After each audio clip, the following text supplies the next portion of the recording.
je vais vous parler de l'UX et de Disney pour voir un peu les différentes facettes un peu qui peuvent se jouer entre ces deux mondes.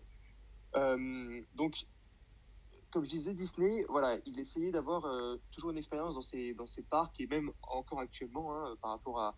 C'était vraiment voilà, essayer d'être immergé dans les moindres détails et d'avoir aussi des petits, même si le parc est immense, essayer d'avoir des petits détails qui vont jouer sur les visiteurs, avec l'émotion des visiteurs par rapport à des actions, peut-être des sourires, des cassements de beurre, etc. Donc vraiment, ça va jusqu'au moindre détail, quoi. Euh, donc, il avait cette notion du X parce que, par exemple, je ne sais pas si vous connaissez un peu, mais il y a eu un projet qui s'appelle Epcot. Et en fait, lui, il avait comme vision Disney dans cette ville du futur, entre guillemets, où en fait, il y aurait en fait une communauté en fait de personnes. Et ça serait en fait tout simplement un prototype, une ville prototype expérimentale en fait, où il y aurait toujours les dernières technologies qui peuvent être utilisées pour améliorer la vie des gens. Donc, clairement, on est vraiment sur de l'UX, entre guillemets, parce qu'on va créer de l'expérience et on va améliorer le quotidien des gens, etc.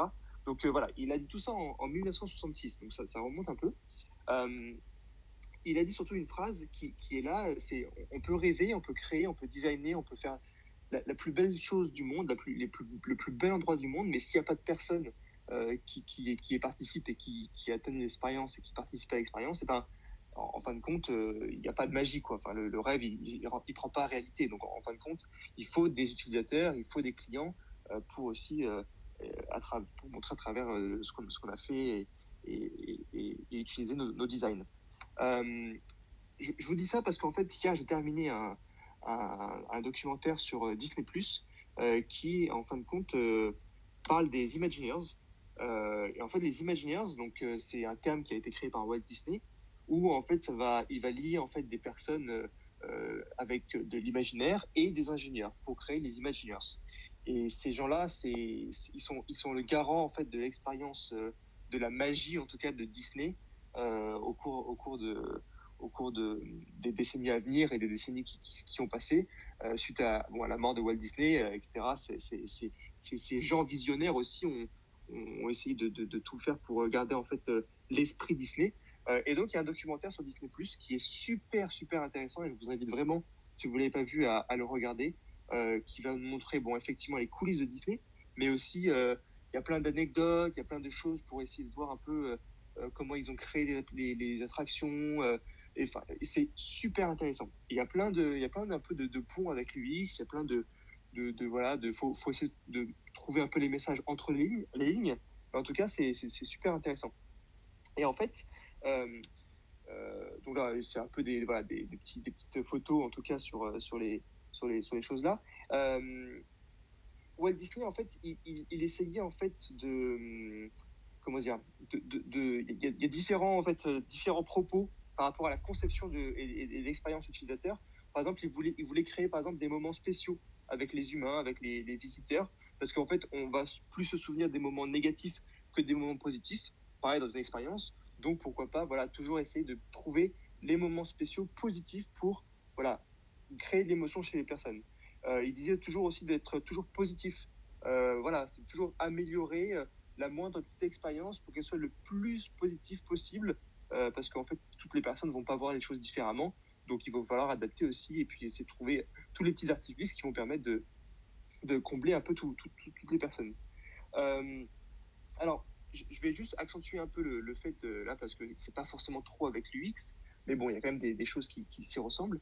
Mais je vais vous montrer et vous énumérer les 10 commandements de Disney, donc qui ont été écrits par Marty Sklar, qui était un PDG un jour des Imagineers, donc les gens qui s'occupent de la magie chez Disney. Et donc, il a écrit ces 10 commandements, en fait, afin d'expliquer aux nouvelles générations des Imagineers, en fait, de garder l'esprit des anciennes pour fonder, qui ont été fondées par l'entreprise et pour essayer d'appliquer, en tout cas, au fur et à mesure dans le futur, toujours ces 10 commandements, en fin de compte, que Disney aurait voulu, en fait, avoir tout le temps. Donc, rapidement, on a, donc, connaissez votre audience. Donc là, pareil, il y a des petites anecdotes où, par exemple, les châteaux à Disney n'ont pas forcément été construits de manière identique parce qu'ils vont s'adapter à la culture du pays, s'adapter au marché, s'adapter à tout ça, à la cible. Et ça, c'est un peu aussi en UX, par exemple, on peut faire des recherches comme des données démographiques, on peut essayer de connaître en fait la cible principale avec les personnages, etc. Et puis ensuite, donc ça rapproche un peu aussi un peu les règles un peu du UX, donc c'est assez intéressant. Porter les chaussures de vos visiteurs.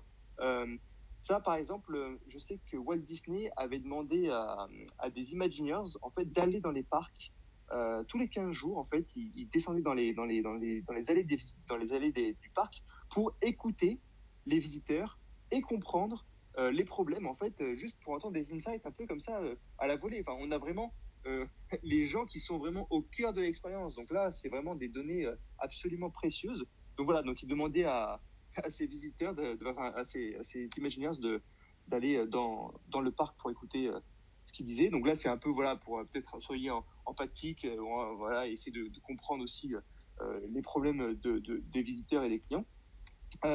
Organiser le flux de personnes et d'idées. Alors ça, c'est un peu plus complexe, mais c'est surtout par rapport au storytelling. Essayer de structurer clairement, en fin de compte, les idées, les histoires des abstractions, d'avoir une storyline qui est facilement, on va dire, perçue et qui peut être résumée très facilement. Et c'est ça qui va aussi, c'est la simplicité qui va impacter les gens, quoi. Quand tu fais les pirates, c'est une histoire de pirates, etc. Et c'est la complexité derrière fait que la simplicité fait que derrière il y a une complexité assez extrêmement forte.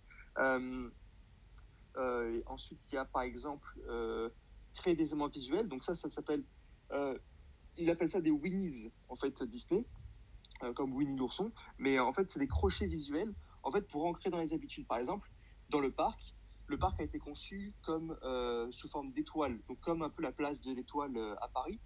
Pour tout simplement, une fois qu'on est sur la place centrale, on peut se diriger n'importe où vers les différentes zones, vers les différents lands.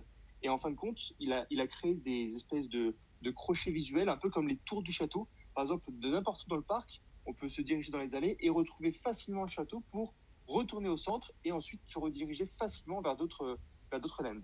Donc ça, c'est essayer de créer des habitudes chez les personnes, chez les consommateurs. Ensuite, communiquer visuellement. Donc là, c'est ils essayaient de privilégier la communication non littérale pour essayer de coller à tout le monde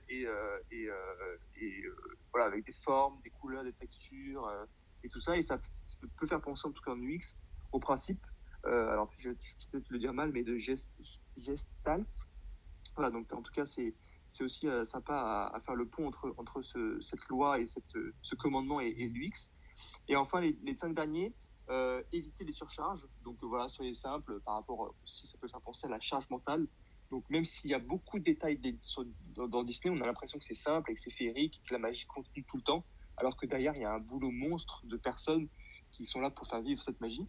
Raconter une histoire à la fois, c'est comme je vous ai dit par rapport aux pirates, etc. C'est vraiment essayer d'être cohérent aussi dans l'histoire et de suivre en fait le flow le flow des histoires pour les clients.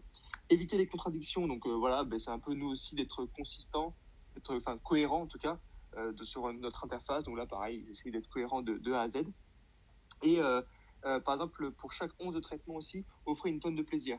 Donc ça, c'est aussi pour la moindre chose, on va créer de l'engagement pour le client, pour l'utilisateur. Ça peut aussi faire penser à la gamification, comme je vous disais par rapport au sourire, quoi. C'est les cast members. Juste, rien que le fait de sourire, ça montre qu'on est dans un monde positif, et ça donne du plaisir, etc. Et ça engage les gens encore plus, etc. Donc c'est des petits détails comme ça qui font toute la différence.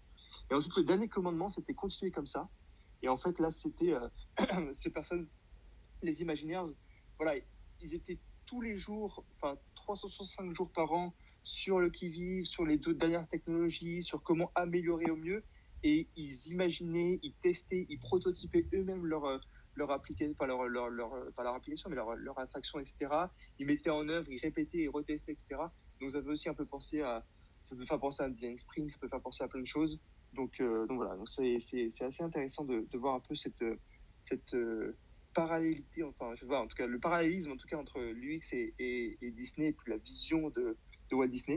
Et je finirai sur une citation d'Arthur Clarke. Donc Arthur Clarke, c'est un écrivain scientifique qui a écrit pas mal de choses. Il a écrit 3 lois Et ça fait partie de cette troisième loi. Toute technologie suffisamment avancée est indiscernable de la magie. Donc en fait, voilà, c'était aussi un peu le claim des Imagineers, en mode ça a beau être des animatroniques, ça a beau être des robots, ça a beau être des rails, etc. Et ben, il fallait que ça soit suffisamment indiscernable pour que la magie opère et que la réalité en fait se crée. Donc nous, on est un peu les garants de l'expérience utilisateur, ils sont un peu les garants de la magie, mais ça se croise quand même un peu. Voilà. Bah, écoutez, je vous remercie pour votre écoute.